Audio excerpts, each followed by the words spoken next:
한 10년도 더 지난 아주 오래된 유머 시리즈 중에 무서워 시리즈가 있습니다. 별로 웃지도 않더라고요. 이 공포의 대상 중에 하나가 바로 자기 자신이라는 뜻의 무섭나라는 유머가 있습니다. 나의 공포의 대상이 바로 당신이 될 수 있다는 뜻에서 무서워요 하는 게 있습니다. 남자들은 여자가 무서워서 무서운 걸 그럽니다. 당연히 여자들도 남자들을 무서워하지요. 무섭군 한답니다. 어떤 사람들은 생애 무력증에 살맛이 나지 않아 하루하루 살아가는 것이 너무 무서워서 이렇게 말한답니다. 무섭대. 모든 사람이 다 무서운 시대를 살아간다고 해서 무섭다 이렇게 말한답니다. 우리 성도님들은 이 세상 살아가시면서 지금 무엇이 무섭습니까? 무엇이 두려우십니까? 요즘 길을 가다 보면 주인과 함께 산책 나온 강아지들을 많이 만납니다. 이 강아지가 크든지 작든지 요즘은 미용을 얼마나 예쁘게 하는지 정말 이 강아지들을 보면 귀엽고 아주 깜찍하고 예쁘지 않은 강아지가 없는 것 같아요. 그런데 어떤 사람들은 이렇게 귀엽고 예쁜 강아지를 보면 크기와 상관없이 주먹만한 작은 강아지를 할지라도 보기만 하면 기겁을 하는, 무서워서 숨는, 우리 집에도 그런 가족이 한 명 있습니다. 어쨌든 모든 사람은 누구나 두려워하는 대상이 있습니다. 과거의 어떤 좋지 않은 경험이 트라우마가 되어가지고 늘 두려움의 대상이 되는 경우가 있습니다. 대부분의 두려움을 보게 되면 왜 두려워하는가? 이 상대방이 크고 위협적이어서보다는 나의 상태가 보잘것없고 약해 보일 때 두려움을 갖는 경우가 많습니다. 그래서 이 두려움들을 보면 대체적으로 상대적이라고 할 수 있습니다. 어떤 사람에게는 두려운데 어떤 사람에게는 매우 재밌고 흥미스러울 수도 있다라고 하는 사실입니다. 어떤 사람은 놀이동산에 가서 이 놀이기구를 타면서도 스릴을 느끼면서 즐기는데 어떤 사람에게는 아주 무섭고 아주 사색이 될 만큼 위협적인 경우도 있는 것을 봅니다. 자, 어쨌든 간에 내 자신의 어떤 자신감이나 나의 능력이 강하면 어떠한 상황이 이 나의 앞에 주어진다고 해도 두려워하지 않을 수가 있다는 거예요. 하지만 인간은 분명히 어딘가에 약한 부분이 있기 마련입니다. 과거에 경험적으로 넘어졌던 부분이 있고 또 그 상황만 되면 우리 마음이 늘 힘들 때가 있는 게 사실입니다. 어쨌든 이 두려움을 잘 극복해야 되는데 극복하지 못하고 넘어지거나 도망하거나 아니면 이 분노로 그것을 극복하려 하지만 잘 되지 않는 경우를 많이 보게 됩니다. 오늘 우리 예수 그리스도를 믿는 성도들에게 가장 흔한 두려움 중에 하나는 전도하는 일이 아닌가라는 생각을 해봅니다. 전도하는 일. 예수님을 믿지만 1년 12달 한 사람에게도 자신이 예수님을 믿는다는 것과 우리 함께 예수 믿고 이 교회 다니고 또 천국을 함께 가자라고 전도하지 못할 때가 참 많습니다. 두려움에 빠져서 우리가 진리의 복음을 누구에게 전하거나 또 진리의 말씀을 변증하려고 할 때 나의 친한 친구나 또는 직장의 동료나 또 사회에서 만나는 사람들에게 이야기할 때 내 말을, 내 전도를 받는 사람들이 어떻게 생각하고 어떻게 반응하고 어떻게 나에게 행동할지에 대해서 막연한 두려움에서 아예 전도할 엄두도 내지 못하는 경우도 많이 있습니다. 자, 오늘 이 본문 말씀에 보게 되면 이 믿음 위에 굳게 서서 자신에게 찾아오는 모든 두려움을 극복하고 복음을 담대하게 선포한 한 신앙의 인물을, 선배를 우리가 만나게 됩니다. 오늘 말씀에 등장하는 이 신앙의 인물은 바로 초대교회 7 집사님 중에 한 분이자 기독교 최초의 순교자가 되신 이 서대반 집사님이라는 분이십니다. 사도행전 앞부분 1장에서 5장까지를 보게 되면 이 마가의 다락방에서 성령 강림 사건이 일어납니다. 그래서 성령 받은 초대교회 공동체에서 베드로와 요한과 같은 사도들을 통한 성령의 역사에 이 앞부분 사도행전 1장부터 5장까지는 주로 초점이 맞추어져 있습니다. 그리고 오늘 6장, 오늘 본문 바로 앞에서 보게 되면 초대 예루살렘 교회가 이제 부흥을 하고 또 이제 조직을 갖춰야 되고 그러다 보니까 또 문제가 생겨나기도 하고, 그래서 성령과 지혜가 충만하여 칭찬받는 사람 7명을 피택해가지고 사도들이 안수해서 요즘 표현을 하면 임직 예배를 드리게 됩니다. 이 초대교회 7 집사님으로 피택되어서 임직받은 이 집사님들이 맡은 주요 사역은 그 당시에 예루살렘 초대교회의 이 어려운 성도들을 구제하고 돕는 일이었습니다. 그리고 사도들의 사역을 도와가지고 사도들이 본질적인 사역, 말씀을 전하는 사역과 기도하는 일에 집중할 수 있도록 사도들을 협력하고 도와주는 것이었습니다.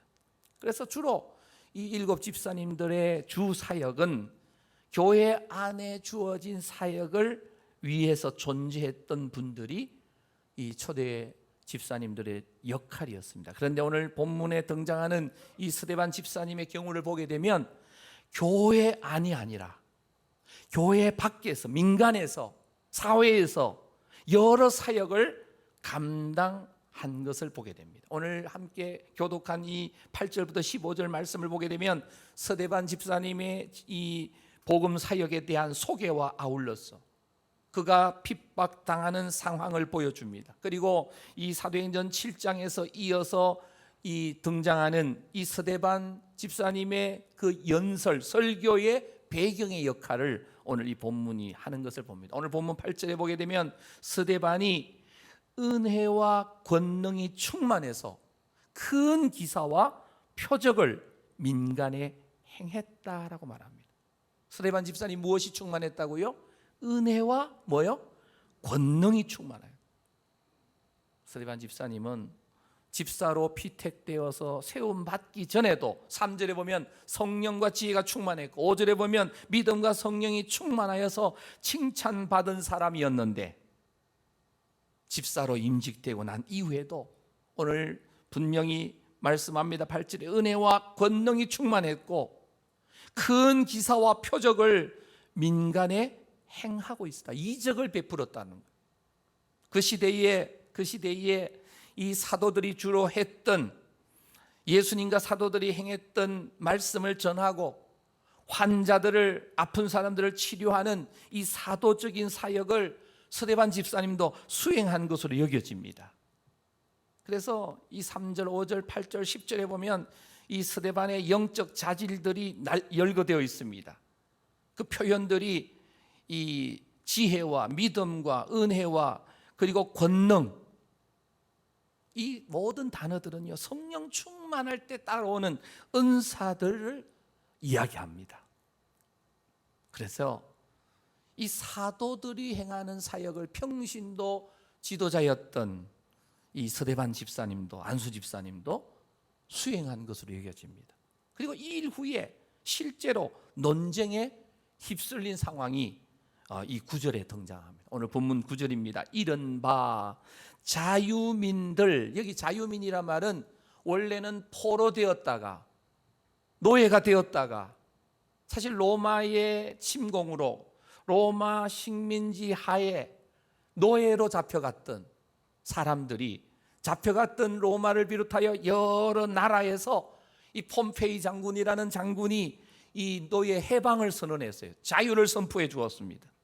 그때 유대의 땅으로, 이스라엘 이 팔레스타인 지방으로 돌아오지 않고 구레네 땅에서, 알렉산드리아에서, 길리기아에서, 그리고 아시아 여러 지역에서 살다가 이제 꿈에도 그리던 고국 땅 이스라엘로 돌아온 사람들이 모여서 회당을 이룬 모임입니다. 그 회당에서 어떤 자들, 자유인들이 일어나서 스데반 집사님과 더불어서 논쟁을 하게 되었다는 거예요. 예루살렘 초대교회는 히브리파 유대인들이 있었고요, 헬라파 유대인들이 있었다. 이 히브리파 유대인들은 정통 유대인들, 순수 이렇게 그 본토에서만 살아온 유대인들을 말하고요, 헬라파 유대인들은 우리나라로 말하면 해외에 나가서 교포로 살다가 2세, 3세가 되어서 이제 이렇게 그 다른 문화와 함께 섞여 있는 그런 사람들을 헬라파 유대인이라고 하는데, 스데반 집사님이 이 헬라파 유대인들과 지금 논쟁에 휩싸여 있습니다. 사실은 이 헬라파 유대인 그러면, 여러분 그리스 로마 신화가 많이 있잖아요. 근데 그 그리스 헬라 신화 속에 많은 철학이 등장합니다. 그래서 우리가 철학자들 이름 그러면 대표적으로 소크라테스, 아리스토텔레스, 플라톤 이런 이 철학자들이 전부 다 그리스 헬라 철학의 영향을 받은 학자들입니다. 그래서 이 헬라인들 또 헬라파 유대인들 역시도 그 지역에서 살아왔기 때문에 논쟁을 좋아했습니다. 그리고 새로운 지식이나 정보에 대해서 새로운 사람을 만나면 캐묻는 것을 너무나 좋아했던 사람들입니다. 그런데 오늘 본문 말씀에 스데반 집사님과 논쟁하는 이 내용을 보게 되면 이 헬라파 유대인들이 더 나은 진리를 찾기 위해서 또 다른 철학이나 어떤 지식을 논하기 위해서 논쟁했던 게 아닙니다. 스데반 집사님이 가진 복음의 이야기에 반박하기 위해서 이 헬라파 유대인들도 예수님을 믿지 아니하는 순수 이 유대교에 속한 자들이고, 이 스데반 집사님이 그들의 눈에 이단자로 보였던 것입니다. 예수님처럼. 그래서 결국 이 스데반을 죽이기 위해서 아주 전략적으로 논쟁을 끌어가고 있습니다. 사실 헬라파 유대인들은 철학적으로 어려서부터 무장이 되어지고 때로는 이 체질화가 되어져서 논리적으로 무장이 되어 있기 때문에 보통 사람들은 그들과 논쟁을 하고 그들과 한번 이 쟁론을 하면 당해낼 수가 없습니다.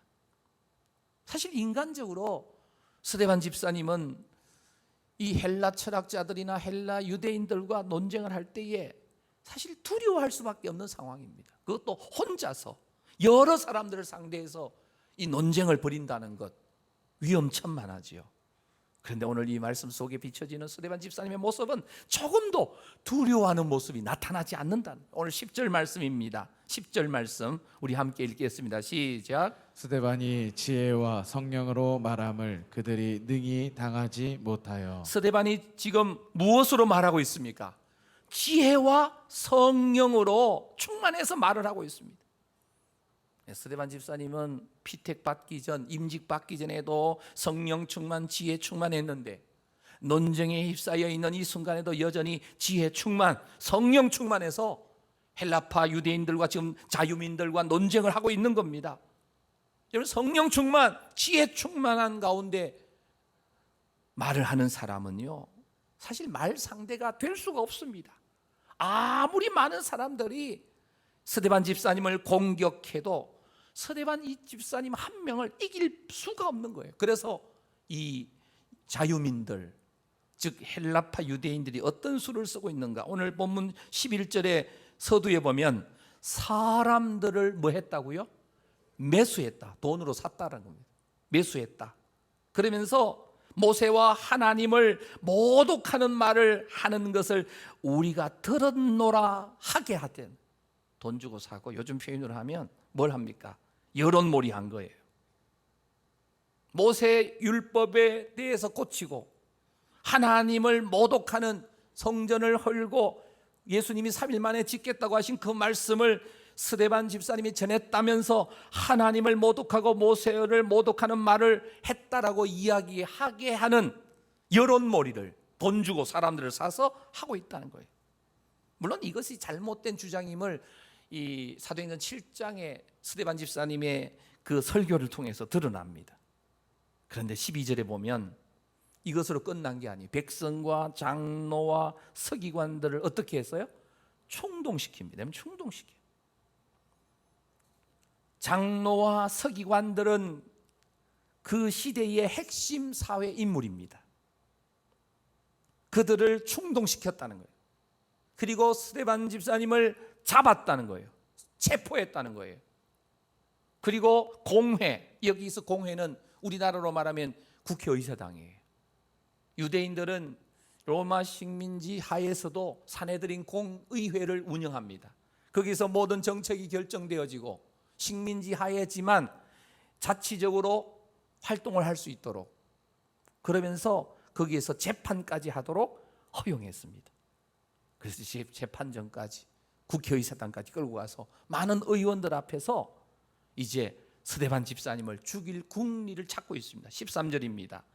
심지어 거짓 증인들을 세웁니다. 거짓 증인. 법정에 가면 항상 이 검사가 있고, 그다음에 피고가 있고, 고소인이 있고, 피고가 있고, 검사가 있고, 또 변호인이 있고. 요즘 우리 사회에 보니까 이상한 그 변호사에 대한 드라마가 아주 전 국민이 그 열광하고 있다고 그래요.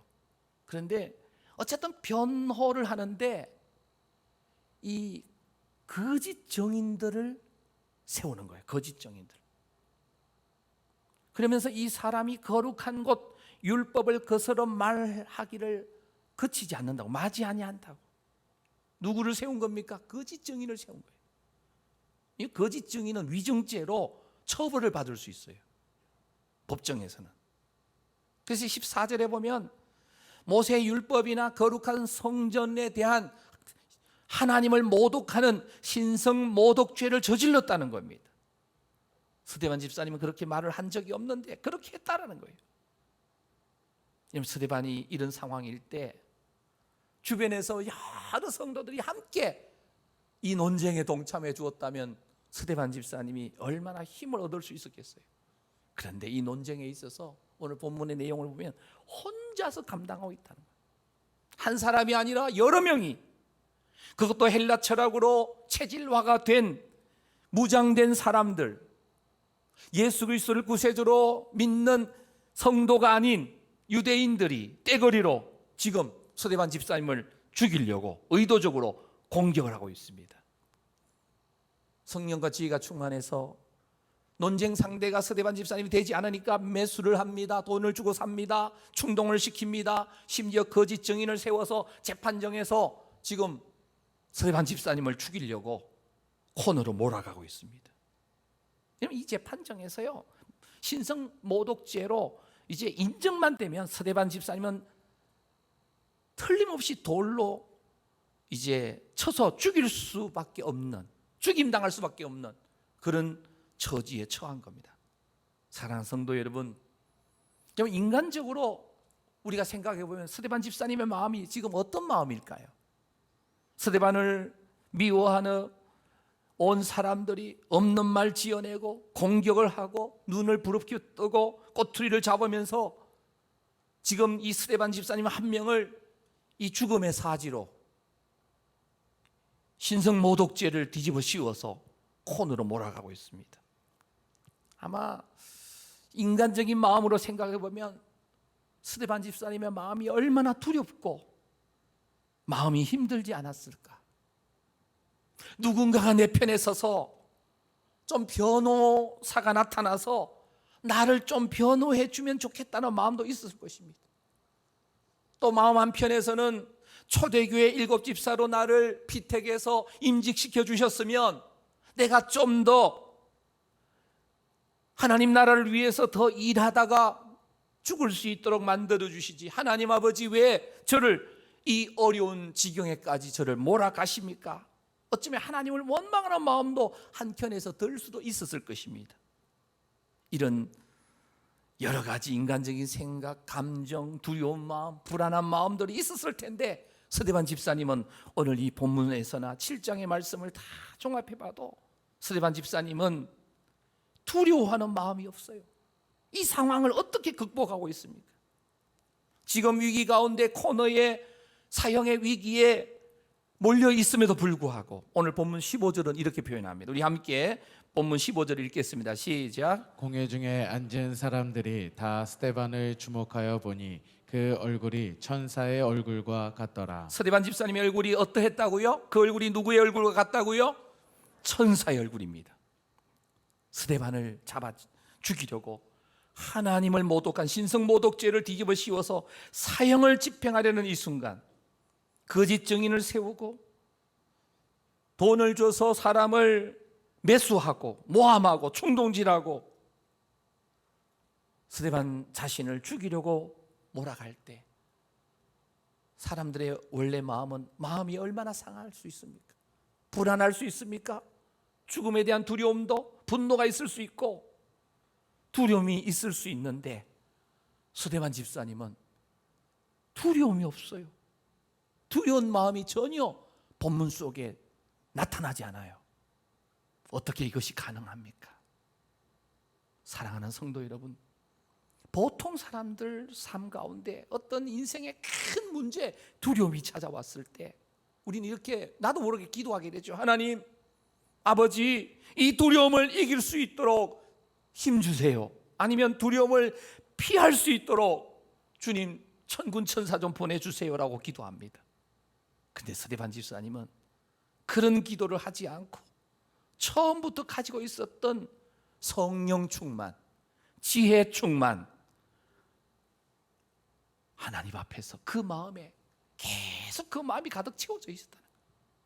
주변이 아무리 어두움이 엄습해오고 죽음의 위협이 이 스데반 집사님을 포위하고 있어도 흔들림이 없었다는 거예요.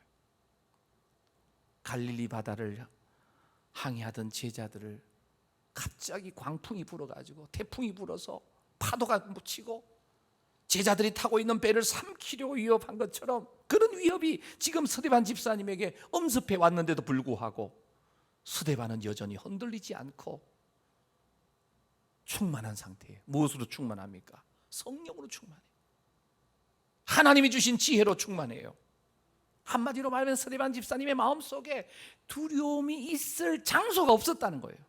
한마디로 두려움이 없는 인생이 된 것입니다. 아니, 인생 살면서 어떻게 두렵지 않을 수 있어요? 어찌 불안하지 않고 염려와 걱정과 근심이 없을 수 있습니까? 그런데 이 스데반 집사님의 마음이, 두려운 마음이 깃들 수 없도록 마음의 상태가 하나님으로, 성령으로, 하나님의 말씀으로, 하나님이 주신 지혜로, 다른 표현으로 예수님으로 가득 차 있었는 줄로 믿습니다. 사랑하는 우리 성우교회 우리 가족 여러분, 지금 우리 성도님들을 힘들게 하는 것이 그 무엇입니까? 성도님들을 두렵게 하고 불안하게 하는 것이 도대체 무엇입니까? 삶 가운데 불쑥불쑥 찾아오는 여러 가지 두려움들, 여러 가지의 어떤 무서움을 내가 없애려 하기보다는 우리가 하나님으로 충만할 때, 성령 하나님으로 충만할 때에, 하나님이 주시는 하나님의 말씀으로, 우리 예수님으로 충만할 때 어떠한 두려움들도 내 마음 속에, 내 영혼 속에 설 자리가 없게 될 줄로 믿습니다. 빌립보서 4장 6절 7절 말씀에 사도 바울이 말합니다. 아무것도 염려하지 말고 다만 모든 일에 기도와 간구로 너희 구할 것을 감사함으로 하나님께 아뢰라. 그리하면 모든 지각에 뛰어난 하나님의 평강 샬롬이 그리스도 예수 안에서 너희 마음과 생각을 지켜주시리라. 하나님의 샬롬이 오늘 예배드리시는 우리 모든 성도님들에게 넘쳐나게 되시기를 축복합니다. 사업이, 육신의 연약함이 여러분들을 엄습하고 두려움으로, 불안함으로, 절망으로 몰아갈지라도 전능하신 하나님으로 충만하시기를 축원합니다. 성령 충만하시기를 바랍니다. 말씀에 충만하시기를 바랍니다. 스가랴 4장 6절입니다. 만군의 여호와께서 말씀하십니다. 이는 힘으로 되지 않고 능력으로 되지 않지만 오직 뭐로 되느니라? 하나님의 영으로, 하나님의 성령으로 충만하게 될 줄로 믿습니다. 그래서 내가 하나님으로 충만하면, 성령으로 충만하면, 하나님이 주신 지혜로 충만하면, 말씀으로 충만하면, 여호와 샬롬의 은혜가 충만하면 세상에서 몰려오는 어떠한 두려움과 불안함도 사라지게 될 줄로 믿습니다. 오늘 본문 15절 말씀을 다시 한번 읽겠습니다. 시작. 공회 중에 앉은 사람들이 다 스데반을 주목하여 보니 그 얼굴이 천사의 얼굴과 같더라. 누구의 얼굴요? 천사의 얼굴입니다. 천사의 얼굴. 모세가 시내산 꼭대기에 올라가서 하나님을 40일 동안 만났어요. 모세가 이 시내산에서 내려올 때에 모세의 얼굴이 광채가 났다고 했어요. 오늘 죽음을 눈앞에 둔 스데반 집사님의 모습이 마치 모세의 광채난 얼굴처럼, 천사의 얼굴처럼 빛나고 있었다는 거예요. 사랑하는 성도 여러분, 옆에 앉아 계시는 우리 성도님들 얼굴을 한번 잠깐 쳐다보세요. 어때요? 어떤 얼굴입니까? 천사의 얼굴입니까? 아니면 사마귀 얼굴은 아닙니까? 사마귀 뭐죠? 사탄, 마귀, 귀신의 줄임말이에요. 성령 충만한 성도들이 어떻게 마귀 얼굴 할 수 있겠습니까? 살다 보면 사실 우리 인간은 감정이 상하고 마음이 힘들 때가 있어요. 우리가 천사의 얼굴을 늘 하면서 살아야 되는데, 오늘 예배 드리시고 나가실 때 우리 성도님들의 얼굴에서 모세처럼, 스데반 집사님처럼 천사의 얼굴로 환하게 되시기를 축복합니다. 혹시 4층에 이제 식사하러 올라가실 텐데, 식사하러 올라가셨다가 조금 줄 길다고 얼굴 찡그리지 마시고, 주차장에 가셔서 혹시 내 앞에 어떤 차가 가로막고 있다고 해서 얼굴 찡그리지 말고 싱글벙글 예수 충만, 말씀 충만, 은혜 충만, 지혜 충만하게 되시기를 축복합니다. 데살로니가전서 5장 16절 이하에 사도 바울이 말합니다. 항상 기뻐하라, 쉬지 말고 기도하라, 범사에 감사하라. 이는 그리스도 예수 안에서 너희를 향하신 하나님의 뜻이다라고 말씀하십니다. 그런데 실제 우리 삶에서 어떻게 항상 기뻐하고 웃으며 살 수 있겠습니까? 우리 성도님들 집에서도 늘 웃고 계시죠? 아닌가 봐요. 사실 사람들은요, 때로는 즐거웠다가, 때로는 우울했다가, 때로는 슬펐다가, 때로는 절망적이었다가, 때로는 너무나 두려웠다가, 우리는 조석지변으로 표현하잖아요. 그래서 사람들은 이 세상에서 살아남으려고 이 집에 있을 때의 얼굴과 바깥에 나올 때 화장을 하듯이 접대용 얼굴을 가지고 나와요. 싫어도 좋은 척 웃기도 하고 히히하면서 헤헤하면서 웃어주는 겁니다. 왜요? 그것이 어쩌면 세상을 살아가는 지혜, 처세술이기도 하고 생존 전략이기도 합니다. 그래서 선전용이 있고 가정용이 있고 자신의 본 마음이 있을 때가 많죠. 그러나 우리의 얼굴은 내가 인정하든 인정하지 않든 바뀌기 마련이에요. 내가 어떤 상황에 들어가느냐, 다른 표현으로 내 마음에 어떤 마음으로 가득 차 있느냐, 무엇으로 가득 차 있느냐에 따라서 나의 얼굴이 달라지게 되어 있다는 거예요. 오늘 스데반 집사님은 위기 상황, 두려움 상황 속에서도 스데반 집사님의 얼굴은 천사와 같았다는 거예요.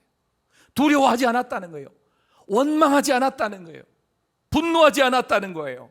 천사의 얼굴, 그런 모습을 보였다는 거예요.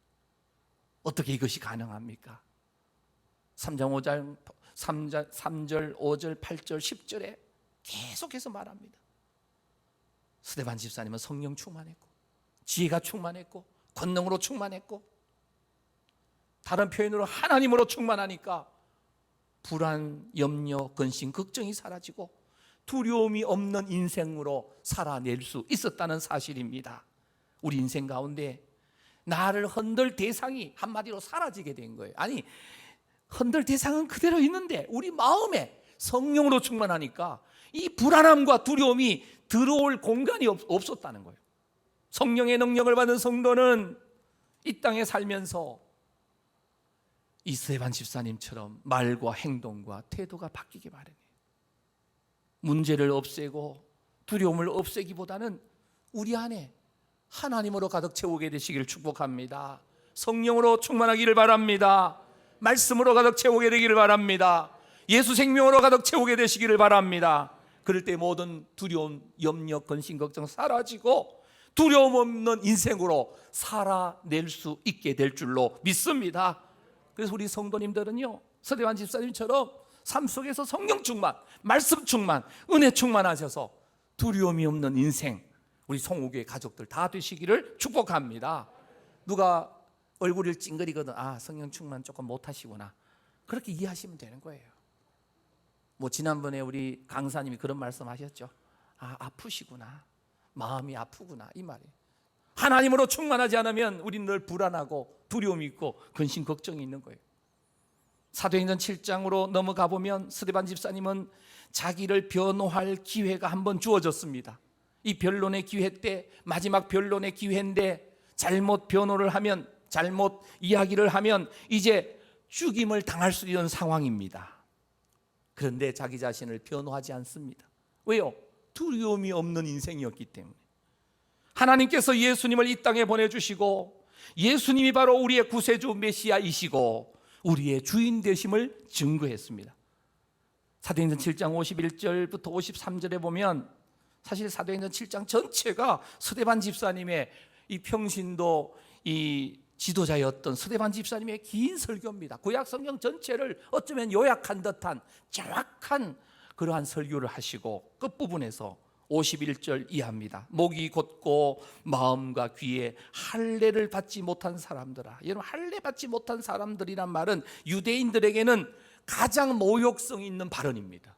할례 받지 못한 사람, 이 말은 이방인들이다. 이방인들은 지옥의 불쏘시개로 여길 정도로 상종을 하지 않았어요. 그런데 할례 받지 못한 사람들아, 너희가 성령을 거스르는도다. 성령한테 대들었다는 거죠. 52절, 너희 조상들이 선지자들 중에 누구를 박해하지 아니하였느냐? 의인이 오리시라 예고한 자들을 그들이 죽였고 이제는 그 의인이 왔는데 그 의인을 잡아준 자고 살인한 자가 됐다. 이런 살인자라 그래요. 스데반 집사님이 좀 이런 표현이 어떨지 모르겠어요. 죽으려고 애를 쓰고 있는 모습이에요. 난 죽어도 좋아요. 그런데 할 말은 합니다. 진리는 진리입니다. 진리는 분명합니다. 나 죽어도 좋으니까 나 할 말 하고 죽겠소. 53절, 너희는 천사가 전한 율법을 받고도 그 율법대로 살지 않고 불순종했다. 이 표현이 뭐예요? 나 죽여주세요, 이런 뜻이에요. 성령의 능력을 받은 성도는요, 진리 앞에 주눅들지 않는다는 거예요. 이 두려움 앞에서, 진리 앞에서 오히려 담대하게 진리를 선포한다는 거죠. 어떤 상황에서도 비굴하게 하지 않는다는 거예요. 자, 이 스데반 집사님의 연설 설교를 듣고 있던 유대인들이 스데반 집사님을 어떻게 대합니까? 어떻게 반응합니까? 54절, 사도행전 7장 54절입니다. 그들이 이 말을 듣고 마음이 어땠다고요? 찔렸대요. 마음이 찔리면 그 다음에 뭐 해야 되죠? 회개하면 돼요. 가룟 유다가 예수님을 팔았는데 마음이 찔렸어요. 마음에 후회를 했어요. 후회 다음에 뭘 해야 돼요? 회개하면 돼요. 그러면 살아나요. 회복할 수 있어요. 그런데 이 말을 듣고 마음에 찔려서 이들은 그를 향하여 뭘 했다고요? 이를 갈았대. 이를 갈아요. 스데반 집사님의 입에서 더 이상 복음의 메시지가 나오지 않도록, 예수님이라는 단어가 나오지 않도록 그 입을 닫고 싶은 마음에 분노가 가득해서 57절에 보면 그들이 큰 소리를 지르며 귀를 막고 일제히 스데반 집사님에게 달려들었습니다. 58절에 보면 성 밖으로 내칩니다. 그리고 어떻게 합니까? 돌로 스데반을 칩니다. 59절에 보면 그들이 돌로 스데반을 치니 산헤드린 공의회에서 스데반 집사님의 죄목을 신성모독죄로 결정한 겁니다. 레위기서 말씀에 보면 하나님을 모독하면 돌로 쳐 죽이라고 되어 있는데 사람들을 매수하고 거짓 증인을 세우고 충동해가지고 그냥 산헤드린 공회에서 여론몰이로 신성모독죄로 인정을 하고 스데반 집사님을, 초대교회 스데반 7집사님 중에 스데반 집사님을 최초의 순교자로 몰아갑니다. 사랑하는 성도 여러분, 인생을 살다 보면 두려움이 많이 찾아와요. 지금도 이 지구촌에는 러시아와 우크라이나 전쟁이 멈추지 않고 있습니다. 미국과 중국은 계속해서 패권 다툼을 하면서 대만과 중국이 지금 대립적인 상황으로 중국은 15일까지 계속해서 이 대만을 포위해가지고 사격 훈련을 하고 있습니다. 전쟁의 소문이 늘어납니다. 우리 대한민국은 어떻습니까? 항상 반만년 역사 속에 전쟁이 멈춘 때가 별로 없었어요. 평안할 때가 없어요. 지금도 우리 눈앞에 휴전선이 가로막고 있고, 저 북한에는 적화 통일을 야욕을 접지 않는 이 핵을 가진 적군이 우리 앞에 있습니다. 동족이라고 하지만 공산화시키려고 하기 때문에 우리의 적입니다. 전쟁에 대한 두려움이 있어요. 사업이나 인생살이에, 직장이나 가족이나, 혹시나 우리 가족이 어떤 사고를 당하거나 질병에 걸리진 않을까, 학생들은 학생들대로 어떤 학업에 대한 두려움과 또 대학 입시나 여러 자격증 시험에 합격할 건가, 공무원 시험에 합격할 것과 불합격할 것인가에 대한 두려움들이 있습니다. 그런데요, 인생에 있어서 가장 큰 두려움이 뭐예요? 가장 최종적인 궁극적인 두려움은 뭡니까? 바로 죽음에 대한 두려움이에요. 죽음이라는 단어를 한번 생각해 보시죠. 오늘 아침에도 우리 교회 우리 하경자 권사님 남편 집사님이 영원한 안식 하나님 앞에 부름을 받았습니다. 왜냐하면 가족을 떠난다라고 하는 죽음, 사랑하는 가족을 떠납니다. 코로나 사태로 가족들이 곁에서 지켜보지도 못하고 먼 발치에서 유리를 창문을 통해서 안타깝게 먼 발치에서 지켜봐야 되는 이 가족들의 그 안타까운 마음들, 죽음이라는 것은 다시 만날 수 없다라고 하는, 어쩌면 다른 기회가 없다는 죽음이 엄습해 오면 사람들은 두려움에 빠지고 인지 능력이 마비될 때가 많아요. 오늘 스데반 집사님이 이런 죽음 앞에 직면합니다. 일반 사람 같았으면 아마 때를 썼을 거예요. 하나님 아버지, 나 죽기 싫어요. 저 좀 살려주세요. 초대교회 일곱 집사님으로 인직해 주셨으면 좀 더 제가 살면서 더 열심히 하나님 앞에 충성하고 봉사하고 교회를 위해서 착한 일 많이 하면서 살겠습니다. 살려주세요. 기도했을 거예요. 그런데 스데반 집사님은 그렇게 반응하지 않습니다. 가장 궁극적인 죽음이 눈앞에 이미 닥쳐왔는데도 두려움이 없습니다. 아니, 두려움이 나타나지 않아요. 어떻게 스데반 집사님의 죽음의 순간에도 이것을 이렇게 이겨낼 수 있는가? 55절 말씀에 또 답이 있어요. 55절, 사도행전 7장 55절 말씀 우리 함께 읽겠습니다. 시작. 스데반이 성령 충만하여 하늘을 우러러 주목하여 하나님의 영광과 및 예수께서 하나님 우편에 서신 것을 보고. 스데반 집사님이 죽음 앞에서 여전히 성령이 충만해요. 피택을 받기 전에도 성령이 충만했고 칭찬받았고, 피택받은 이후에도 성령이 충만하고, 지금 공회에 잡혀와서 재판받는 순간에도 성령과 권능이 충만했고, 지금 죽음이 눈앞에 닥쳐왔는데도 성령이 충만했습니다. 그래서 어떻게 합니까? 하늘을 우러러 봅니다. 하늘을 바라봐요. 하늘을 주목하는데 하늘에 하나님의 영광과 및 예수님께서 하나님의 우편에 뭐하고 계세요? 서 계신다는 거예요. 서 계신. 오늘 예배 드리시는 모든 성도들, 인간 인생살이 속에 두려움이 찾아오고 불안이 찾아올 때 스데반 집사님처럼 그 상황 쳐다보지 말고, 불안 요소 그 요인들을 쳐다보지 말고 하늘을 바라볼 수 있게 되시기를 축복합니다. 그래서 하나님의 영광과 및 예수님께서 하나님 우편에 앉아 계신 게 아니라 서서 계신 장면을 영의 눈이 떠여져서 볼 수 있게 되시기를 축복합니다. 보통 사람들은요, 자기를 죽이려고 하는 사람들을 눈을 막 부르켜 떠면서 쏘아 붙여 바라볼 수도 있을 거예요. 아니면 사랑하는 가족들이 생각나서 가족들 생각에 눈물 지을 수도 있을 것입니다. 근데 스데반 집사님은 죽음의 순간에, 그 극치의 순간에 그의 눈의 시선이 땅에 있지 않아요. 하늘에 있습니다. 오늘 천국 시민권을 가진 우리 성도님들 모두가 우리의 영안이 열려져서 우리의 그 눈이 주님께 고정되어지기를 간절히 소망합니다. 오늘 우리 성시교동문에서도 그렇게 우리가 고백했죠. 내가 산을 향하여 눈을 듭니다. 나의 도움이 어디서 옵니까? 나의 도움은 천지를 지으신 여호와에게서로다. 산을 향한다는 말은 성전이 있는 곳을 향한다는 거예요. 주님을 향한다는 뜻이에요.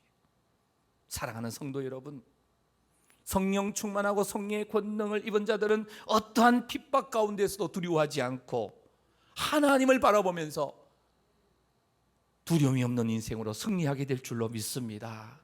우리의 시선을 지금 어디에 두고 계십니까?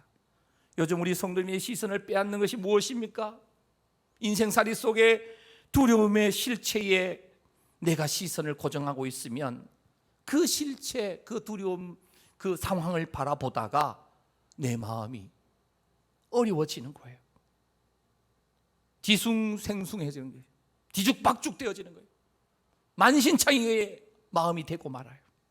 그러나 시선을 하늘에 두고 우리 주님께 둘 때에 하나님께서 우리 안에 샬롬의 은혜를 허락해 주실 줄로 믿습니다. 시편 25편 15절입니다. 내 눈이 항상 누구를 바라본다고요? 여호와 하나님을 바라보면 내 발을 거물에서 벗어나게 하실 것이미로다. 인생의 불안함과 두려움이 엄습해 올 때에 그 나에게 불안함, 두려움을 주는 상황 바라보지 말고 하늘을 바라보시고 전능하신 하나님을 바라보시는 우리 모든 성도님들 되시기를 축복합니다. 온 천지를 만드시고 섭리하시고 심판하시고 우리를 건져주시는 여호와 하나님 아버지 앞에 우리의 시선이 고정되어지기를 간절히 소망합니다. 십자가에 나를 위해서 희생제물 되어주시는 주님께 우리의 시선을 고정하게 되시기를 축복합니다. 오늘 사도행전 7장 59절 60절 말씀에 보면 그들이 돌로 서대반을 치니 서대반이 부르짖어 이르되 주 예수여 내 영혼을 뭐 해달라고요? 받아주시옵소서. 우리 60절을 같이 읽겠습니다. 시작. 무릎을 꿇고 크게 불러 이르되 주여 이 죄를 그들에게 돌리지 마옵소서. 이 말을 하고 자니라. 여기 보면 무릎을 꿇고 크게 불러 이르되 주여 이 죄를 그들에게 돌리지 마옵소서. 누구의 기도 닮았습니까? 예수님의 기도를 닮았어요. 십자가 위에서도 저들이 하는 짓 알지 못합니다. 기도했던 예수님의 기도를 스데반 집사님은 그대로 닮았어요. 하나님으로 충만하고 하나님의 영이신 성령으로 충만하고 예수님으로 충만하니까 스데반 집사님의 마지막 죽음의 모습이 예수님을 닮았다는 거예요. 내 영혼을 받으시옵소서. 죽음 앞에 섰는데도 곧 숨이 멈추어지는 때도 나는 끝이다 하면서 힘들어하는 게 아니고 주님께 내 영혼 맡깁니다. 승리하는 비결입니다. 어려운 일 생길 때 의지할 대상이 누구인지 우리가 찾고 정말 그 대상에게 매달리고 싶어 하죠. 그러나 중요한 것은 땅에서 잠깐 동안 나를 도와줄 사람이 있을 수 있지만 죽음 이후까지 나를 책임지실 분은 우리 주님밖에 없는 줄로 믿습니다. 성도 여러분, 세상이 나를 공격할 수 있습니다. 나를 죽일 수도 있습니다. 나를 실패시킬 수도 있습니다. 하지만 우리 성도님들의 영혼은 세상에 그 누구도, 아니 사탄 마귀까지도 여러분들의 영혼을 어찌할 수가 없는 줄로 믿습니다. 우리의 영혼은 하나님 아버지의 손에 달려 있음을 믿습니다. 서대반 집사님은 죽음의 두려움에서도 자기 영혼을 하나님께 맡겼다는 거예요. 죽음 이후의 순간을 영원히 책임지실 수 있는 전능하신 하나님 아버지께, 우리 주님께 영혼을 위탁할 수 있었다는 거예요. 하나님을 믿는 사람도 실패할 수 있습니다. 넘어질 수 있습니다. 죽을 수도 있습니다. 그러나 한 가지, 죽음 뒤에, 실패한 뒤에 하나님은 여전히 영원토록 여러분들을 책임져 주시고 살려 주실 줄로 믿습니다.